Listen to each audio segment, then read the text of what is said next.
Oi, pessoal! Estamos aqui para mais um tema super interessante. Qual é a diferença do chocolate Bean to Bar e o chocolate industrializado, aquele que a gente encontra aí nas lojas em geral, nos mercados? Bom, antes da gente falar desse tema, eu queria pedir para vocês, se vocês gostam dos nossos temas, curte e compartilhe para a gente poder gerar mais conteúdo ainda para vocês. E agora falando um pouquinho sobre essa diferença, entre o chocolate Bean to Bar e o chocolate industrializado. Bom, em linhas gerais, o que a gente pode falar é que a principal diferença entre esses dois chocolates é o processo de produção deles, que é bastante diferente.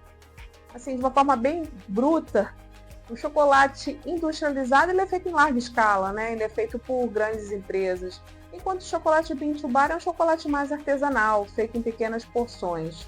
O termo Bean to Bar reverte a um processo que é do grão até o chocolate, passando por todo o processo aí de torra, de preparo da massa, de preparo das receitas, enfim. É um processo realmente bastante artesanal e delicado, E os chocolates industriais, por serem feitos em escalas, eles não conseguem ter o mesmo cuidado na produção, Tanto na seleção dos cacaus, como também no próprio processo dos ingredientes, os ingredientes que são aplicados em um e outro também são diferentes.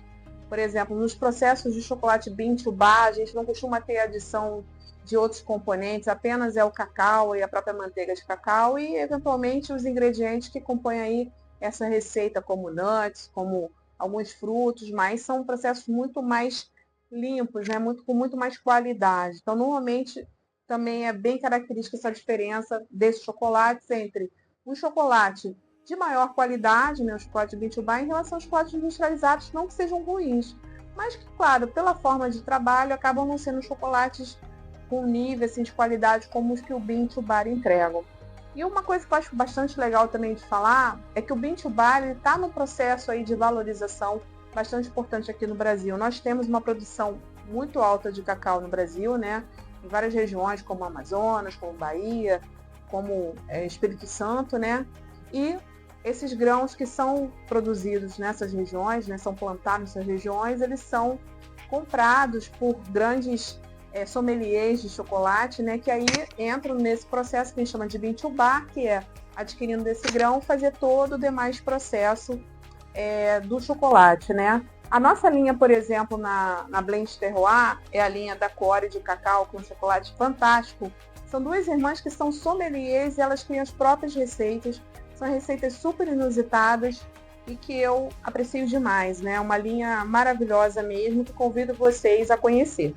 E para a gente aprofundar um pouquinho mais aí nessa parte técnica, claro, tinha que chamar ele aqui, que está do meu lado, Walter Pinto, meu marido, para que vai aí falar um pouquinho mais da parte, aprofundar um pouquinho mais essa parte técnica para vocês. Então, eu queria que você agora, desse aquela aula bacana para a gente aí sobre a diferença entre o Bean to Bar e o chocolate industrializado.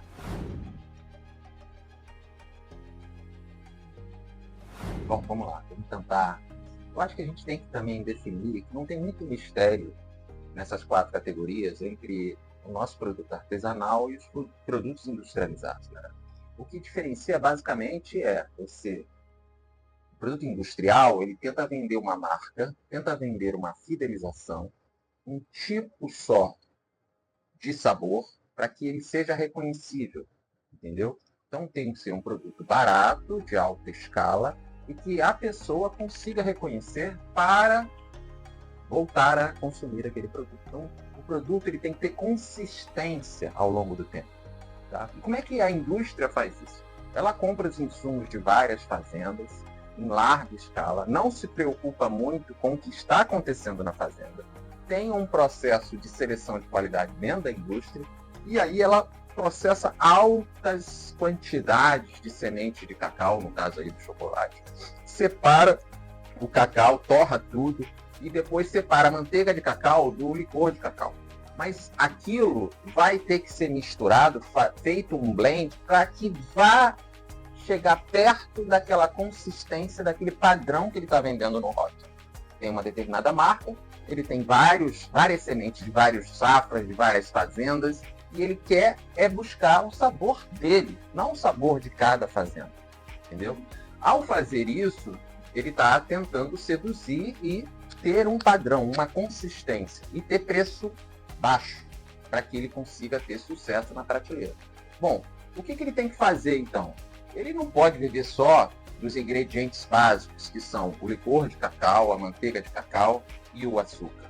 Ele tem que diminuir o custo colocando gordura hidrogenada, misturada com a manteiga de cacau. Ele tem que colocar o aromatizante, já que a semente de cacau ele teve que pagar mais barato e não tem tantos aromas naturais do cacau. Então ele tem que botar um pouco de aromatizante. Ele tem que colocar conservante, ele tem que colocar o emulsificante para poder misturar aquilo e ficar mais consistente. Ele tem que colocar um espessante. Então ele vai ter que colocar vários aditivos, inclusive para que no transporte, o cacau não derreta com facilidade.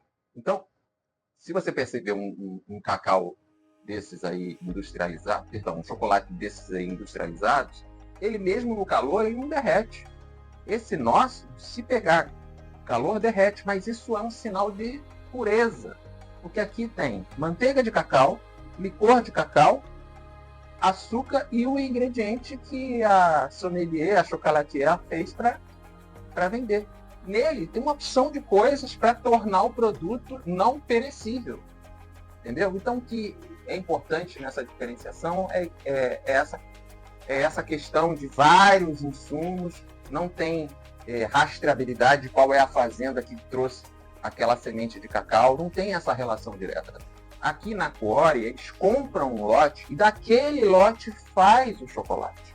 Numa grande indústria, eles compram vários lotes, tem tanques enormes de manteiga de cacau, tanques enormes de licor de cacau e vão fazendo vários chocolates, cada chocolate tem que ter um sabor único. Então, a proposta é completamente diferente. Mesmo os chocolates ditos prêmios, por exemplo, aquele chocolate da Suíça, famosíssimo, e o outro da Bélgica, que muita gente só compra quando viaja, mesmo esses, os mais caros, eles têm uma coisa chamada emulsificante neles, que é, no mínimo, uma leticina de soja. Entendeu? E isso facilita a mistura. Em que pese a leticina de soja ser um produto natural, ela não é o cacau. Então, esse produto, Beans Bar, ele é o mais puro possível. E por isso que ele traz essas nuances da semente, daquela fazenda. É muito parecido com o que acontece com o grão de café. Entendeu? Essa é a diferença básica.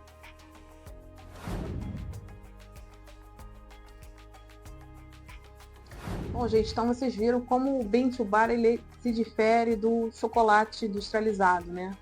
Não é à toa que se a gente quer um chocolate especial, exclusivo, a gente vai atrás de um chocolate Bean to Bar. Então convido vocês a fazer essa experiência, inclusive recentemente tivemos um evento muito bacana no Rio de Janeiro, do Sebrae, com várias empresas que fazem esse tipo de chocolate hoje. Então, reconhecidamente, é um chocolate maravilhoso, diferenciado e que vale super a pena vocês conhecerem, tá?